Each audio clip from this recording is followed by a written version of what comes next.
Welcome, everybody, back to the channel. My name is Drew. My name is Matt. We are the Unconnoisseurs. We've been listening to jazz music now. We're at week number 93. And man, I got to be honest, it's been a fun 7 albums so far.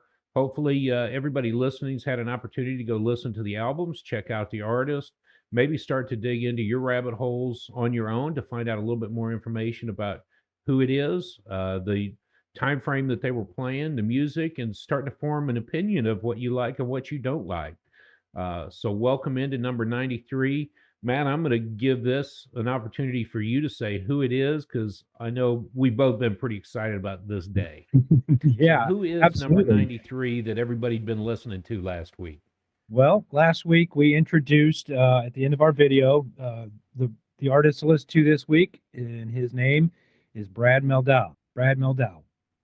Brad Mehldau. It's a weird spelling, and I've always said it one way, and I've learned this morning that it's said a different way. So if you hear me say it wrong, there's no disrespect. But Brad Mehldau, the album is The Art of the Trio Volume One, and man, I'll tell you what, an eye-opening week for me on our journey. For those of you just joining us, maybe this is your first video. The reason that we're doing this is that Drew and I were tired of listening to the same old music, and we wanted to start our journey in jazz. And the way that we chose to do it was with the Jazzwise magazine, top 100 albums that shook the world. We are starting with number 100 and working our way back. So when you hear us refer to week 93, we have not done 93 weeks. We have done 7 weeks. I know that was one of the comments that I got on my TikTok channel this week. Man, I don't see the other 93 videos. Well, that's because we're working backwards. So from 100 to 93. We're doing this also to help you discover what kind of jazz that you like. In case you're just starting on your own journey, you know, hearing all these artists for the first time, you may discover someone that you're really interested in, and we just want to help you find that love of jazz. So, again, our love this week, the artist that we're listening to, Brad Mehldau. Um, I've been a Mehldau fan for quite some time, and we'll get into that a little bit later. But yeah, don't forget to leave us comments, leave us likes, subscribe to the channel if you're new here. Please subscribe, give us a like, give us some comments. We'd love to hear some feedback about how you started your jazz journey, how you got started, and what kind of jazz that you like. So we're on a journey together, but we'd also love to include you on our journey. Now, again, Absolutely. It let's get sounds back. like what we need to say is this is the top 100 countdown, starting from 100, working our way down to one. It's That's like Dick Clark's celebration. We're counting down from 10, 9. But right. sorry, that's what I was thinking about is No, that's great. the bandstand countdown. We're working our Yeah, way to number one. Go ahead. yeah, I'm sorry. absolutely. No, that's Derailed. great. That's all right. So, Art of the Trio Volume 1 was released in 1996 on the Warner Brother label, and it was only released on CD. I couldn't find it on LP. And I'll just tell you what, um, we I'm not going to be able to praise Brad enough this week. I mean, like I said earlier, I've been a Maldau fan for a while. Maldo, Malflower, Say it the way you're Mal, comfortable. Maldau, We've used Maldau. over this last year Brad Mehldau, but I think the AU is like flower or mouth, and that AO. No, Ow. Let's Maldau. say this, Sir Brad. Sir, Sir Brad. Oh, I like that. Yeah, we'll just do Sir Brad. Brad, we Uh, mean no disrespect if you ever happen across this. We haven't had the opportunity to know you or to hang out with you, but I have had the opportunity to hear Rick Beato say your name, that's and right. that's something that we'll get to in a bit. The interview Yeah, with he and Rick, which was phenomenal. But absolutely. yeah, enough praises. Go ahead. All Say right. we So, couldn't so do enough. we're not going to be able to praise him enough this week. So, what was the week in music like for you? Ooh, we're gonna switch right away to that. Yep, let's do it. Let's go back to Brad in a little bit because it'll be 45 minutes of just him. We might almost forget to announce number 93 when we get there, but All or 92. I'm sorry, but 92. we'll Yeah, get there. 92. Uh, yeah, okay. What's my week been like in music and in the world around me? This is the first week since I've had COVID that now it's been a few weeks ago that I feel normal.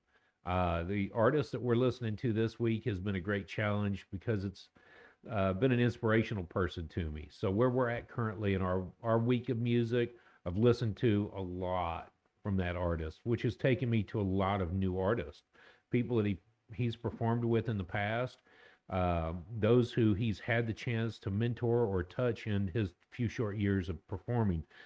So I've listened to a lot of that. I'm not going to give that away because that's going to be this will build for the next year for y'all. Who was he talking about? But as you said, Gush, this is somebody Yeah. that I really do admire.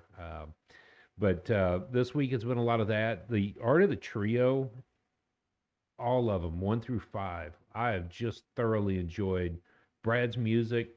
But personally, I work part time at the bike shop building bikes. I haven't been there. Building my photography business back up has required a whole lot of energy and effort, which has been a lot of fun. Um, I've had to ask myself what my priorities were in my photography, and I wrestle with it. Over these last 5, 6 years, being partly at the bike shop full time as manager and now part time, I've focused my energies on those things. And kind of photography has been the back burner. Although I shoot a lot every year, it hasn't been my primary drive, my creative source. So last week and this especially, I've been working on some video projects with uh, some things coming out with the New School Music Austin. I'm working on a couple of video projects for um, uh, well, this obviously working on that and trying to fine tune what we're doing here. So I've spent a lot of time in front of the camera, or rather, the monitor, looking at commercials and some other things, video, and then had a great quick meeting this morning with a, potential client doing the photography. So we've been. So can I gush about you a little bit? Can I brag on you, or do you want to brag on yourself? Go ahead. Can Oh, I? I've never Yeah, done I this got it before. right here. I Go got it right here. I got it. Look, right ahead. here. Ready? Yeah. All right. This is the current month Downbeat magazine. All right. Now, again, we're doing the Jazzwise top 100. We're not sponsored by Jazzwise. We are going to mention their name quite a bit so that you can get your own. But we're also jazz fans, and we do I do Downbeat magazine as well. So Yeah. this month's issue has to do with clinics that go on around the country. And of course, looking through this month's magazine, I was interested in the Midwest, of course, and see where all the clinics are in the Midwest. And then, of course, because Drew lives in Austin, I was just going through the magazine and I came across this picture. Now I'm not the photographer of this picture, and it hit me, and I remember thinking, Is that the this, trombone player and a young man yeah, sitting at the piano? There's a little uh-huh, glare off of that I photo. know, I Yeah, know, I I know. see it. I see it. There, I see it. there. So I looked at the picture and I thought, oh man, that Lily could be in that picture. And then I turned the page. I didn't even think another thing about it. Well, I got a phone call. What day was it? Thursday night, maybe? I think I it don't was Thursday. remember. I I blew a think it was gasket. Thursday. Drew called and he said, you got your magazine. Get your magazine out right now. Get your magazine out and turn to page 80, 72. 72. My brother, Drew, the guy on the other side of the camera there, that's his photo. He's got his name in Downbeat magazine, baby. Congratulations, Drew. That is Oh man, amazing. I was so ecstatic. I just like you, I was curious how many Texas, or not Texas, how many jazz and blues camps take place each year. And this is new to us, right? I've photographed last year's deal here, and Lily was the one that introduced us to the jazz magazine because she wanted us to, well, she didn't want us. I just got suckered into jazz, and so I was pretty excited. I'm like, okay, how many in Texas are there, and how many in the South? And I was blown away. I flipping through, and I saw the name Texas Jazz and Blues Camp, Mhm. which I really, there's a lot about that that we'll get into in the future. But the Texas Jazz and Blues Camp, June 10th through 14th. But that's what stuck with me. I was like, "Oh man, cool! We have a half-page ad in the magazine. That's so cool. This is a national publication, and probably y'all overseas are getting it too, just like I do with Jazzwise coming in. Mr. Ellington on the front of December, January, and I'm like, oh man, that's so cool. But I couldn't find Texas at first, and I couldn't find our camp. So I'm flipping through, and I see that picture, And yeah, I picked up the phone and called Matt. I was blown away. So I am published. Your name is on And my the name, photo yeah. too. Yeah. By the way, thank you, Downbeat Magazine, for making sure that all those photographs are being recognized by the photographer who took them. But yeah, thanks, Matt. So, all right. So if people want to know more about your photography business, where do they go? They can go to drewricephotography.com. There's some about page information there, and then mostly it's about my portfolio. You can see what I do and who I do it for. Yeah, Drew Currently, Rice Photography is a lot easier to spell than the Unconnoisseur for sure. So, yes, it is. I'm still trying to memorize it. I think it's UNCONNOISUER. yes, yeah, Just it is. find us and then save it. And that's what I do. I hit subscribed, and then I get notifications when the stuff pops up. Not like I didn't know that they were coming, but I hit like and subscribe, and then I get notifications when new stuff comes out, so I can listen to it. So do that. Smash that like button. Hit some comments. How's that? That's And right. when There you're you over at Drew go. Rice Photography, if you're in the Austin area and you need something shot, let me know. You can find my information there. Now, There's my I plug. there you go. Let me plug you a little bit more. I am not a professional photographer, but man, when I know when you say, "Hey, look me up if you need something done," you guys seriously look Drew up. I mean, his work is phenomenal. He can take the most boring picture and make it look extreme. I mean, it's just amazing at what he can do. I dabble in photography just a little bit. We've talked about that in past episodes, but man, you're one in a million. I mean it. It's you. I'm so proud of that about Thank you. you. Yeah. Thank you. So outside of my week being super stoked about downbeat and everything else, I'm learning, continue to learn the horn, practicing the flugelhorn. Actually, I haven't picked that up a lot. The trumpet, because I know it's always in tune mostly. Um, and I am, by the way, working on some intro music for our channel.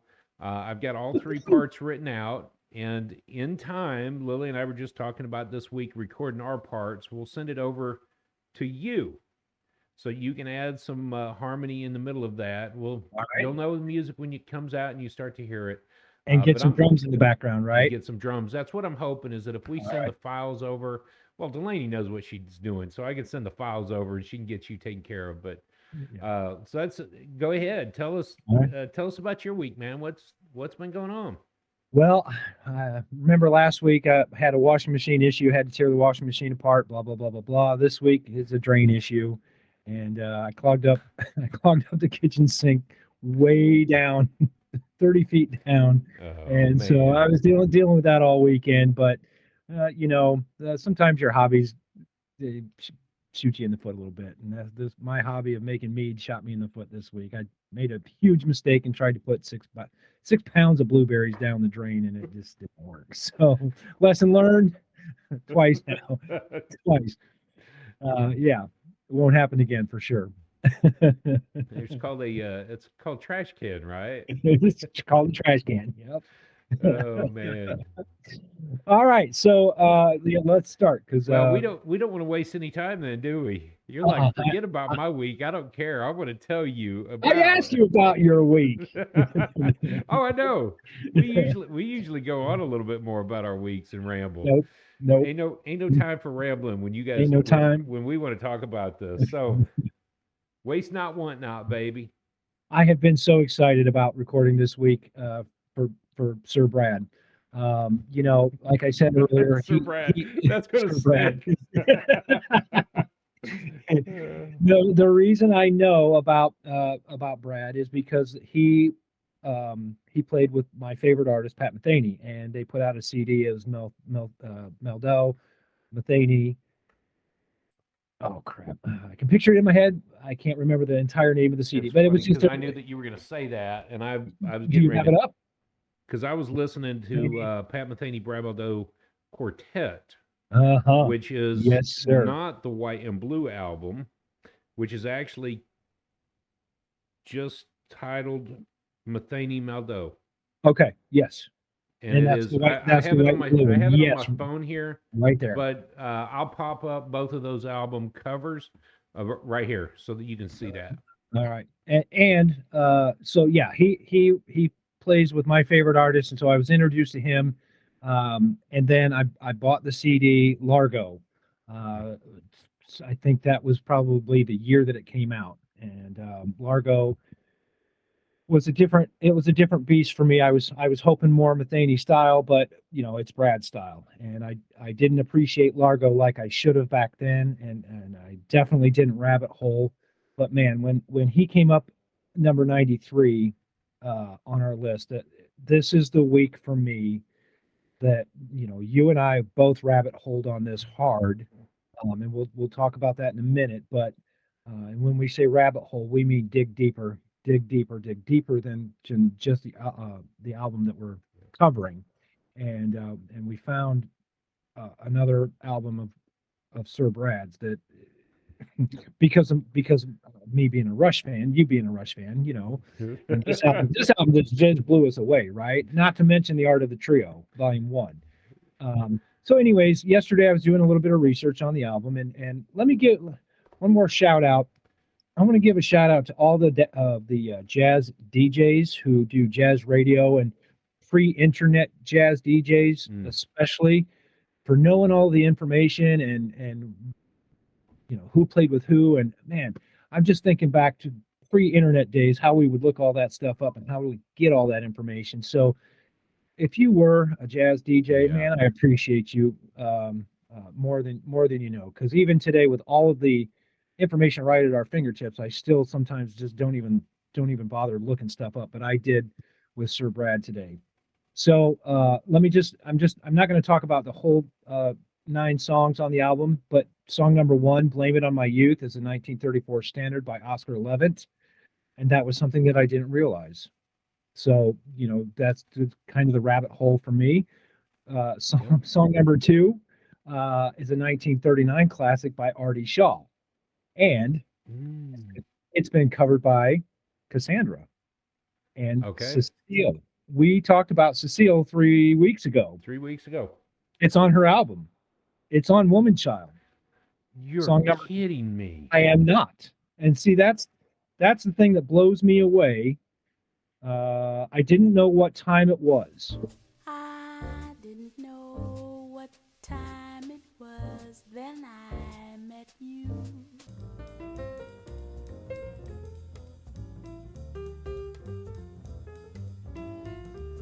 Yeah, I didn't know what time it was.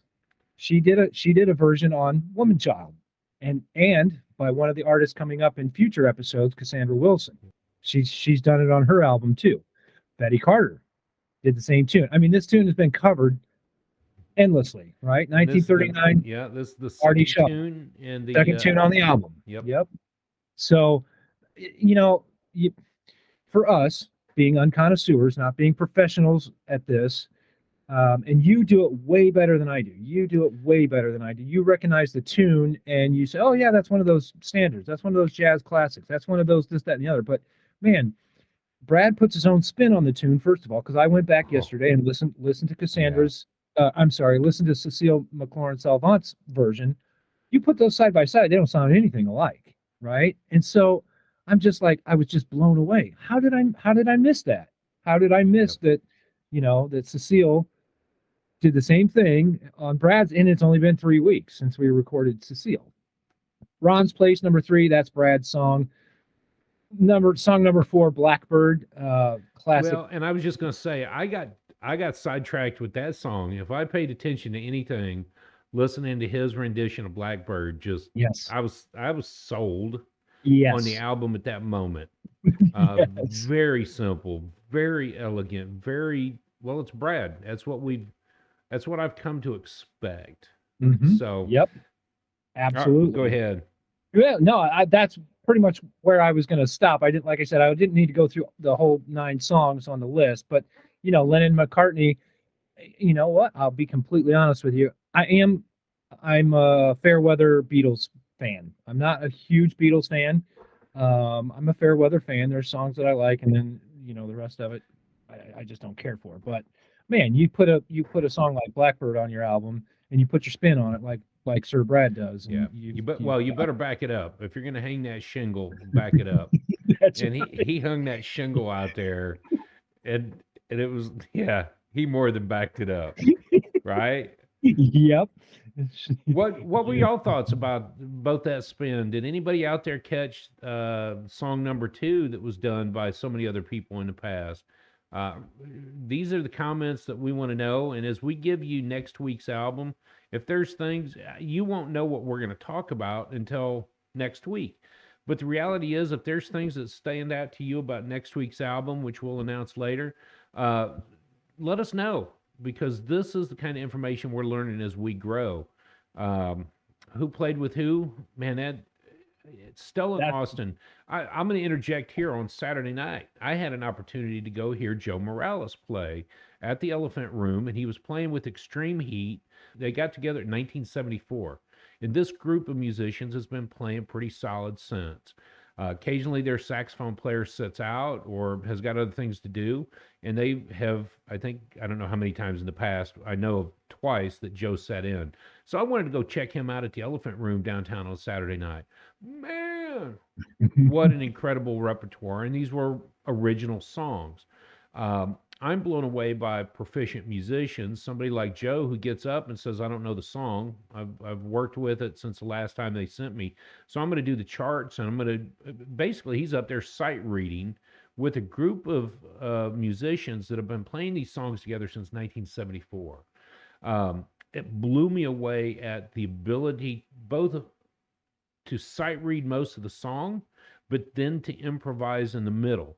The feeling, the deliverable, the way in which he was able to solo really on point for the feel of the song was so cool. And then I bailed out of the Elephant Room at 11 o'clock and headed to Don Depot's. Nash Hernandez Orchestra was playing.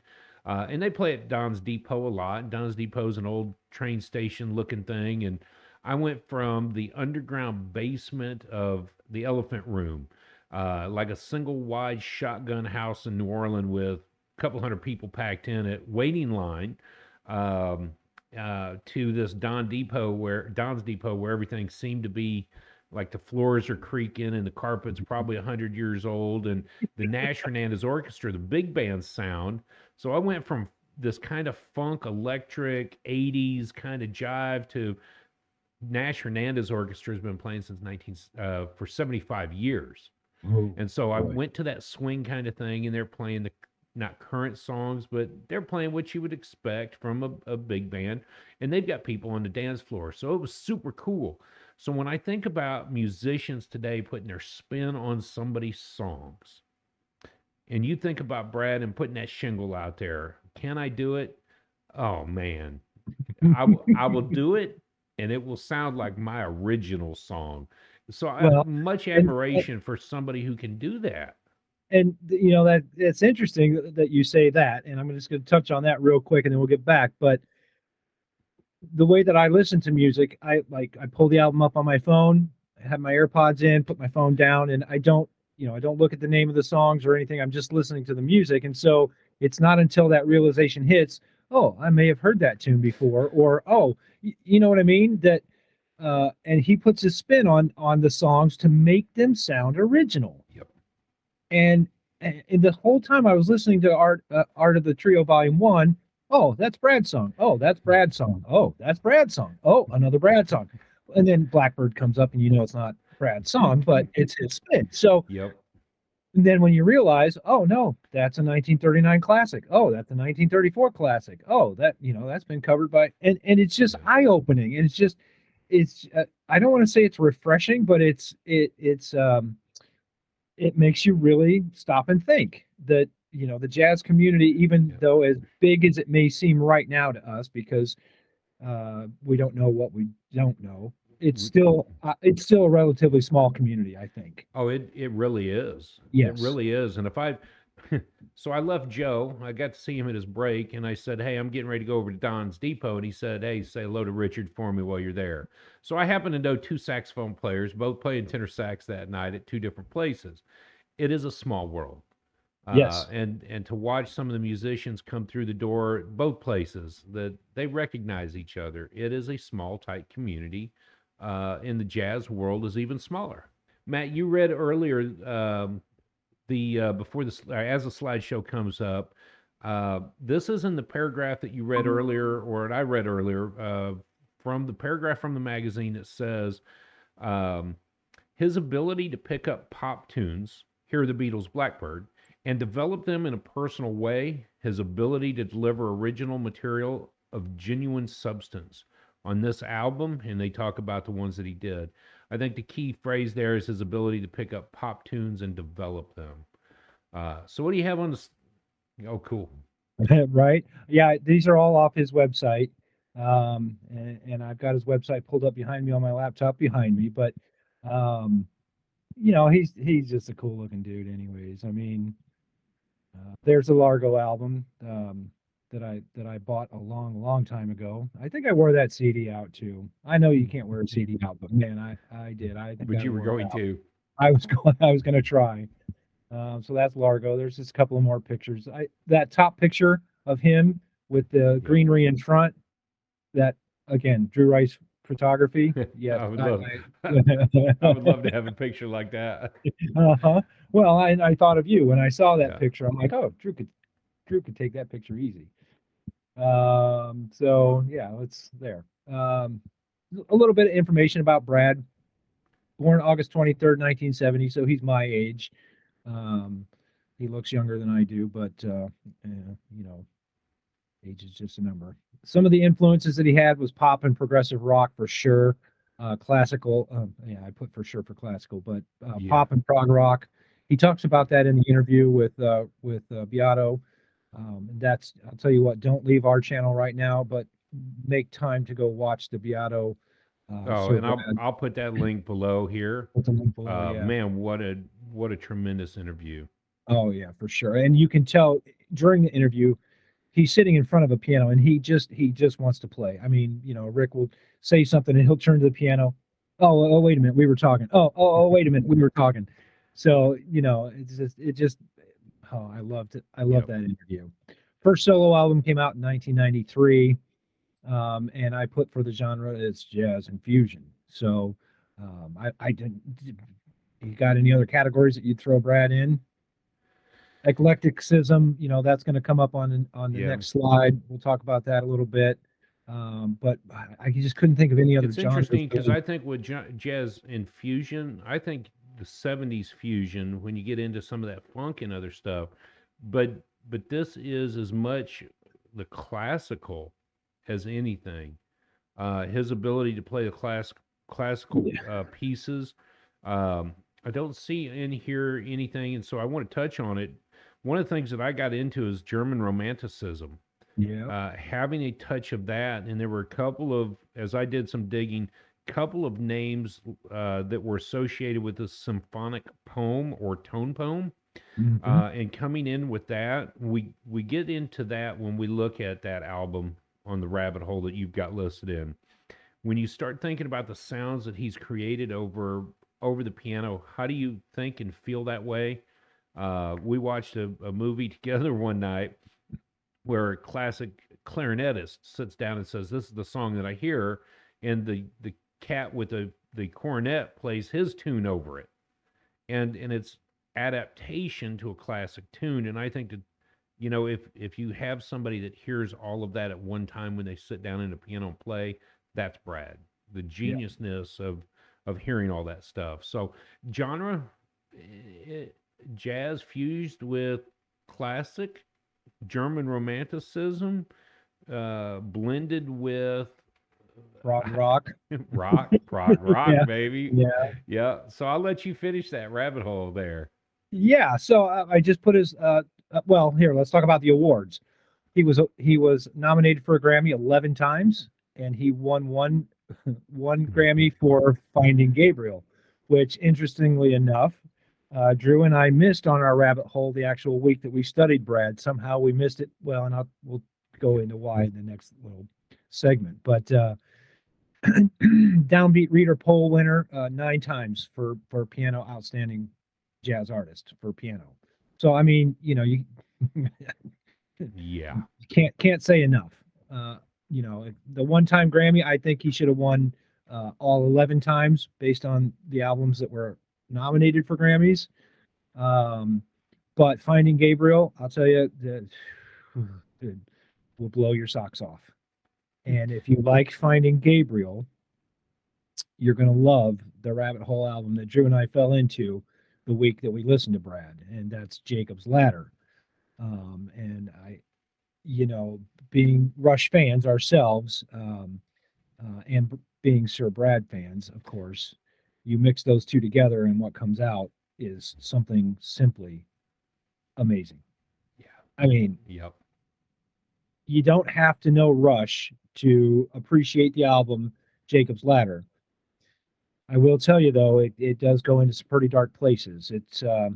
described as the entire journey from being on top and going down as far as he could go. Uh, uh, what's the word I'm looking for? Feelings. His Yeah. his mental psyche is down as far as he could go, and then coming back up, and that's the way he chose to do Jacob's Ladder. Now the the Tom Sawyer version, Oh, you just come on. come Yeah. on, yeah, you just can't, you just can't, and you got to listen to the album, of course. Art of the Trio Volume One. Yeah. That's the album that we're talking about. But Jacob's Ladder is the one that Yeah. we can And touch on Matt, a I'll little bit put that more. up on the screen here right now so Yes. everybody can see that title cover. But I want to touch on that, Matt, for both of us. Well, for you starting, you were into Rush. You had been into Rush for a very long time. We talked about it before. As a kid, I got to drive down to Chicago and visit you, as well as once down to Clarksville, Tennessee. But when we were in Chicago as kids, you and Kendra took your little brothers to a Rush concert. Uh-huh. And I hadn't really been digging into Rush at that time in high school, but I think I was influenced by a little bit of it. We got to see Roll the Bones in Oh, Alpine Valley, Wisconsin, and yep. that sticks with me. Hmm. From those years out of high school, I think Rush did stick with me. I think a large part because of the rock and that heavier beat. Um, but then something changed even in the last 5 years to me, really listening to all of the albums I have here. Um, when you start to hear precision in the drums, you hear everything. And Rush as a progressive rock group, when we came across Jacob's Ladder, I had to go back and listen to Rush albums just to hear what the original sound was. Yeah. Um, and this is what hit me. You've got the slide up, and so I'm going to read this straight out of this. Progressive or prog rock had, again, I don't want to stereotype anything, but had six characteristics to it: musical ambition, expanded instrumentation, the embrace of current technology, close ties to classical music, and concept albums or stories being told, if you will, having this, like Bohemian Rhapsody, for example, having this underlining story that can go with it, and then literary lyrics, creating their own thing. And I think about things like Farewell to Kings, Oh yeah. Xanadu, Hmm. uh, Red Barchetta, Or, Tom Sawyer. I or mean, you start trees. the Trees. oh my, come on, the Yeah. trees. Yeah. What is that really about? Hmm. And that is the definition of progressive rock. I can't find where I found that out. It was probably somewhere online. A brief history of progressive rock, and that was done in 2023, and that was a progressive rock guide. That's where I found it. Uh, you take those same concepts and think about jazz musicians, the embracing of technology, the close ties to classical music. I think that progressive rock definition could be in any genre of music, progressive jazz music, whatever you. Yeah. Now I'm an unconnoisseur, so somebody's going to hate me for that. But if you take those musical ambitions and expanded instrumentation, that's what jazz has grown to be. And so I that fusion doesn't fall far. Jazz and No, jazz well, fusion. and you read those first four characteristics, and I was going to say Sir Brad after each one of them. Now, Yes. he doesn't do much lyrics in his music. There are some vocalese, there are some vocals, Yeah. but yeah, as far as the lyrics, but otherwise, the rest of those four progressive jazz, Sir Brad. I mean, Sir Brad. so again, this is just off a PDF that's on the website. The eclecticism category that the jazz, I could throw this in, because he played with Pat Metheny and Metheny's fusion. So, but the other names, Brecker, Marsalis, Kenny Jarrett. I didn't know what else. I guess progressive jazz. We should just create a whole new genre. Just call it progressive. You know what? Just call it Brad Jazz. Just call Brad Jazz. Sir Brad. That's what blew me away in volume 1. Yeah. When you really consider, I was reading the cliff notes here. The I want to find it here in our magazine because we read through it easier earlier. It was him signing to Warner Brother in '95, and it was Matt Pearson signed them in '95, signed this trio, and he had a long-term plan. His long-term plan was to document the trio's growth with the success of Volume 1. That happened 1 through 5. There you are. They did 1 through 5, and that was 1997 through 2001. So there are 5 albums of this trio out there, and listening to them, you can hear their growth as bandmates. You can hear the change and growth in the music. You could, from a dumb guy standpoint, listening to this album, oh my goodness. Now, again, we laugh about it. If you want to understand the chord progressions and the thing, go check out Rick Beato's channel because he talks musical stuff. And there's a lot of smart guys on jazz. That's and not he who I talks want to be. with Brad Well, about in that. that interview. Well, you threw that A7 over the D minor there, and just right over my head. And Brad's like, oh yeah, but I could have inverted it to the D minor 7 minor 13. I'm gonna put some text under here. Made up chords. Don't try this at home. Made up shingles. Oh, so, man. all right. On the countdown timer, we're getting close to getting close. We are getting close. So okay, I want to go back and clarify something here. Okay. First of all, Jacob's Ladder, Finding Gabriel, those 2 albums right there. These are side note rabbit holes. These are things that we've encountered because of our excitement to learn a little bit more. And as we count down from 100 to 1, we're at 93. That means this is our 7th album, really, as unconnoisseurs to listen to jazz. As we count down, we have, if you can't tell, started to dig a little bit deeper to who they were, who they played with, who they were influenced by, what are their strengths and weaknesses? What can we find beyond the websites and Google and books? If you've got input, share that comment with us. But more importantly, what I wanted to touch on is we're starting to dig. We want to know a little bit more. We found Jacob's Ladder the same week we were doing this, and I have 4 pages of what I could talk about Jacob's Ladder. Lily shared with me some thoughts about Jacob's Ladder and the use of German language in there. All of these things. I think you and I probably texted more that week. Just what's going on, and when we get to number 1, then we'll start on the albums that really did shake us from a personal standpoint. Because I might, in my personal countdown, I might put Jacob's Ladder as number 1. Just killer.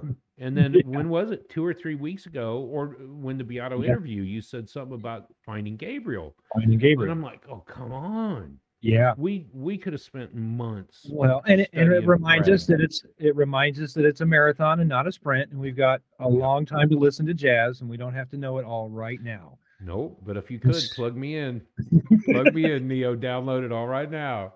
The journey is the goal. I will tell you that on the 2006 Top 100 list that shook the world from Jazzwise, Brad's Art of the Trio Volume 3 was number 64.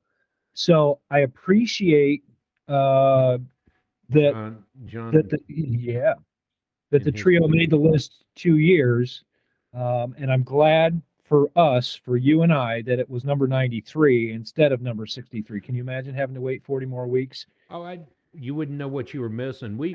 And because we don't look forward, I would have watched Beato. I would have checked that interview out and been like, oh, I ought to check this guy's stuff out. I'd have enjoyed it. And then at number 63, be like, man, I've been studying him, which is nothing wrong with that. Right. We know that there are some greats that are coming. If you're into jazz, you know names like Dizzy Gillespie. You've heard John Coltrane, and if you're brand new to jazz and you don't know those names, you're going to find those names out as you go, and it is that grandfather and great grandfather. Where did it all come from? And then you get familiar with these other names, and they throw out in number 93 uh, names like Chick Corea, uh, Keith Jarrett. Keith Jarrett. I mean, come on, if you're going to put him in a lineup with them, you better know what you're talking about over at Jazzwise magazine. Uh, Well, and you said it before we started recording. They hit a home run, yeah, right? yeah, If you oh put him yeah, out, if you put Brad out there with those greats, you better be ready to back it up and hit that home run.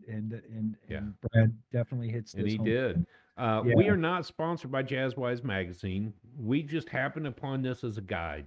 And so we talk about Jazzwise magazine a lot. We talk about the top 100 that shook the world. But as a reminder, that's not a sponsorship. It's not paid advertisement.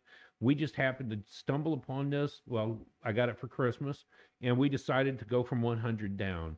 So for us, it is a guide.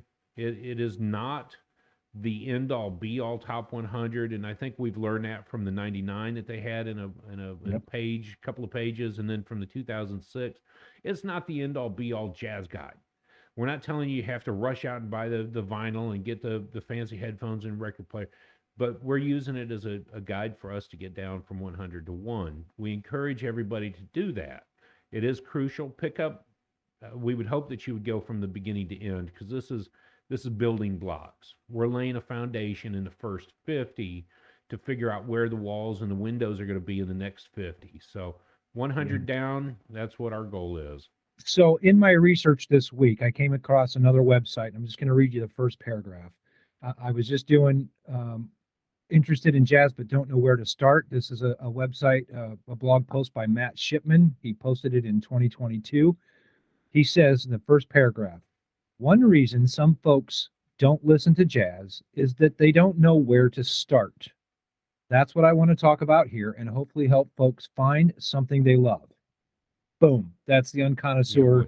I mean, that's us, right? Yep. We didn't know where to start. And which This is which where website was that, and who was that? Matt Shipman. I will make sure that you have the link, that we Okay. can put the link in the video. And it does, he's got some great songs on this blog post to start with. Here, let me get back to the top. Blue and Green, of course, Mr. Yep. Davis. Stolen Moments by Oliver Nelson, Come which on. we're Go gonna get we're gonna get there. But man, okay. And had we just been starting out on our journey, and I'd been reading through this list, I might have only known a few names. But because of where we're at, Yeah. that Stolen Moments song, Mr. Shipman, boom, he's number one on my pick right now. I mean, Yeah. you know what, buddy? You've got my interest because I know that name and you listed that name. Right, And when we get Right Size Life by Pat Metheny is also on the list. So yeah, boy. right then and there, he tells me I think he kind of knows what he's talking about. But Yeah. it was just interesting that because sometimes I feel like we're alone in our journey, not alone because we're doing it together, but and it just reassures us that, hey, you know what? We got to start somewhere, and this is where we chose to start. It is. Yeah. We've chosen to start. And we hope that more people just jump up and go, you know what? I'll listen to these guys talk about jazz weekly. Maybe I'll pick up an album and listen to it. And if that's your beginning point and that's the end of it, pick up a good album. I'm going to get to this because I'm looking at the timer as well. This week, Mom and Dad and I are talking, and I think it was you and I were talking to Dad before. What album should I listen to? Drew, what would be your album for them to go in and listen to? And I think it's interesting that was worded the way it was, because I don't know. I know their taste, but I Yeah. started to think, if I was trying to encourage anybody to begin to listen to jazz music for the first time, knowing that there's things like Art Ensemble of Chicago coming, and knowing that we've got some other avant-garde stuff, I wouldn't start there. Would I start with something a little bit more mellow and easy? I absolutely would. Would Art of the Trio be my number one go-to for them? Or would it be somebody like Michael Garrick last week, or even Westbrook? I drew a blank, and that's why Saturday night was cool to me. I leave this funk electric jazz band and then go check out a big swing band that's been playing for 75 years. Yeah. So yeah, any Well, you know what? input that we could give. Yeah, I would not feel bad about recommending Art of the Trio Volume 1 to a brand new listener. It's not hard to listen to. You don't have to have the knowledge of, that song was written in Yeah, 1934. This, that, and the other. You can just enjoy it for what it actually is. And yeah. I I wouldn't feel bad about recommending this as an album at all. Now, last week we covered Porter, and obviously, I mean, So we, so that might be what we're saying here is that we're going to start to formulate our own personal opinions of what it is, what would be referred to or recommended to people. We'll form our own as we go. sure, absolutely. All right, so let's go ahead and give our rating, Drew. What do you think? This week on number 93 was Brad Mehldau, The Art of the Trio Volume 1. And what did you rate, in your own personal opinion? How did you rate this album? Not how did you, but what score did you give it? What score did I give? All Yeah. right. Well, I'm going to tell you, and the scores are on the website. I'm looking at it right now, and I would not change my score one bit. I went all the way to the top. Number 10. Mhm. It's 10. Like It's a 10 out of 10. like Porter, would you go to 11? I would go. You know what? I would go to 11 for. Well, let's put it this way. I'm not sure I'd go to 11 for Art of the Trio Volume 1, but for the overall artist, I'd go to 15. Out of 1 to 10, I'm going to 15 for the 15. artist. And I rated it a 9 on my personal taste. The Art of the Trio to me was a little slower when we first listened to it, and I wrote that note down. Yep. What I did do, because of Day Trip and the Pat Metheny album, Metheny Maldou, and I got into Pat Metheny. I really started to understand where your love for that artist came from. And I going back, yeah, I'd give him a 15 too. Art of the Mhm. Trio was a little bit slower rolling for me, as I found myself going into more hard bop stuff. A trio with a piano reminded me a little bit more of Miss Gershmel than Yep. it did of progressive rock. But to see the breadth and width of Maldou's work, yeah. So So, Matt gave it a 10. I gave it a 9. so final question: did this album shake your world?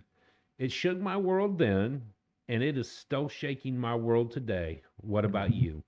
I would say that the aftershocks are sometimes even bigger than the initial shock. My heart broke this morning when the album ended and it changed to something different. I was like, all I could remember is more, please, more, please. And Mhm. then Yep. there are 4 more albums, Art of the Yeah. Trio. Yeah. Check them out from 1 to 5, and go do your own digging into what he is capable of. Enjoy it for what it is. Yeah. And Enjoy it. remember, it is a marathon, not a sprint. You don't have to Yeah. listen to it all right now. But man, do take in Brad for sure, Sir And Brad. it is Sir Brad. And it is interesting. I go to that marathon and sprint for both of us. When you realize that a week isn't enough time to listen to that particular artist, I think that's the signal to everybody. Put it on a list and go back and check him out later. Take a break, but this is where it becomes fun. The week has changed. Yeah. And this week, we have to shift to the next album of the week. So put volume 1 back behind you, go search later, and it leads us to number 92. We're going to turn the page in the magazine, and we see number 92, Tubby Hayes. The album is called Mexican Green, and it is by Fontana. There was an LP and a CD, and it was released in 1967. And you'll put the album artwork up. Album artwork's coming up right now, and we're going to leave it Yep. up as we finish up and tap out of this one. Out of this episode, we'll leave it up and extend it. That was one of the other comments that we got. Leave that up there a little bit longer so that you can pull your phone out of your pocket right now and go look at the screen on YouTube, because many of you, just like I do, treat this as a podcast. I get to put it in my ears when I'm driving someplace, like I do with Rick Beato's interviews. Yeah. I've got an hour drive to get Lily back and forth to school in the morning, so a 1 hour interview is super cool. I don't watch it, but I listen to it.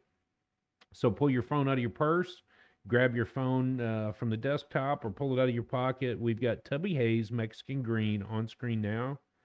Fontana, LP CD in 1967. Go listen to it and tell us what you think. Is this a name that you've heard before? Do you know anything about this artist, Drew? Dude, I don't know anything about Tubby Hayes or Mexican Green. It's gonna be a fun week of listening. See what else he's done. It is. Yeah. And Matt and I, you and I will talk about this in a little bit. Do we want to read this paragraph now or later? If you guys have the magazine, go to jazzwise.com, pick one up and have it drop to you so you can follow along. I ran to 2 different stores over the weekend to see if I could find a new copy of it. I don't see them on the shelves out there. So you'll get it from jazzwisemagazine.com. It was a special publication. Even this morning, their magazine still, or their website still shows it on the front. So get your special publication. Go to 92, page 10. Yeah, I don't know. I don't know what we're in for yet. Yep, I don't either. It's going to be interesting. So if you'd like to email us, please email us at theunconnoisseur@gmail.com. The website is theunconnoisseur.com, and that is TheUnconnoisseur. It's not an easy one to spell, but like Drew said, put it in your favorites.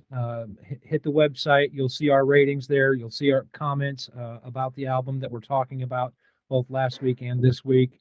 Well, you'll see all the artists we've been talking about.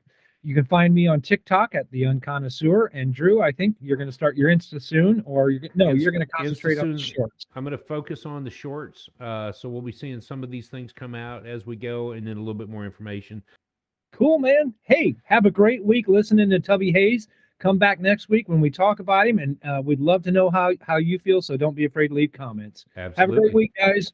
Matt, have a good one. You too, bud. Cheers. Sorry, go ahead. Special public. This just in. Drew and I just finished talking about Brad Mehldau, artist number 93 on our top 100 list, and we introduced to you artist number 92, Tubby Hayes. Unfortunately, you iPhone users, you iTunes users are not going to find Mexican Green on iTunes. There are other Tubby Hayes albums available, and what Drew just told me was that it is available on YouTube Music. So for those of you who are iPhone users like I am, we will need to switch over to YouTube Music to catch the Mexican Green album from Tubby Hayes. So check us out next week on the Unconnoisseur channel, where we will be discussing Tubby Hayes. We will find a way to listen to this album on YouTube Music, and we'll see you then.